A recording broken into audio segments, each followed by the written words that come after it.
Sejarah komunisme mencakup berbagai gerakan, ideologi, dan eksperimen sosial yang berkembang sejak abad ke-19 hingga saat ini. Berikut adalah beberapa titik penting dalam sejarah komunisme. 1. Pemikiran awal, ide-ide yang mendasari komunisme telah ada sejak zaman kuno, tetapi komunisme modern berkembang pada abad ke-19. Karl Marx dan Friedrich Engels dianggap sebagai tokoh sentral dalam pembentukan pemikiran komunis modern. Karya mereka yang paling terkenal, Manifesto Komunis, 1848, menyatakan pandangan komunis tentang perjuangan kelas dan penghapusan sistem kapitalis. 2. Revolusi Rusia, 1917. Sedih revolusi Rusia adalah peristiwa penting dalam sejarah komunisme. Pada tahun 1917, kaum Bolshevik di bawah kepemimpinan Vladimir Lenin berhasil merebut kekuasaan dari pemerintah Tsar dan mendirikan pemerintahan komunis di Rusia. Revolusi ini menjadi titik awal bagi pembentukan Uni Soviet, negara komunis pertama di dunia. 3. Uni Soviet.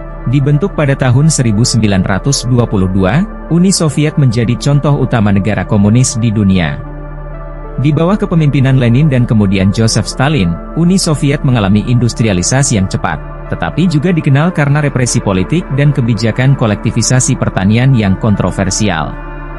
4. Pembagian ideologis dunia. Pasca Perang Dunia Kedua, dunia terbagi antara dua blok ideologis utama, blok Barat yang dipimpin oleh Amerika Serikat, yang menganut kapitalisme, dan blok Timur yang dipimpin oleh Uni Soviet, yang menganut komunisme. Konflik antara kedua blok ini dikenal sebagai Perang Dingin.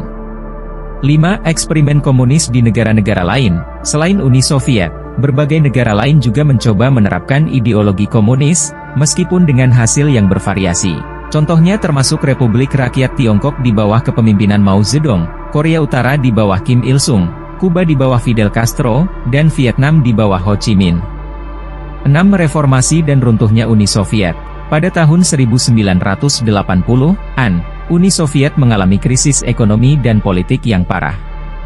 Di bawah kepemimpinan Mikhail Gorbachev, dilakukan reformasi-reformasi seperti glasnost, transparansi, dan perestroika, restrukturisasi. Pada tahun 1991, Uni Soviet runtuh secara resmi, menandai akhir dari era komunisme di negara itu. 7. Setelah runtuhnya Uni Soviet. Pasca runtuhnya Uni Soviet, banyak negara yang dulunya merupakan bagian dari blok komunis mengalami perubahan besar. Beberapa negara beralih ke sistem ekonomi pasar, sementara yang lain tetap mempertahankan beberapa elemen dari sistem komunis.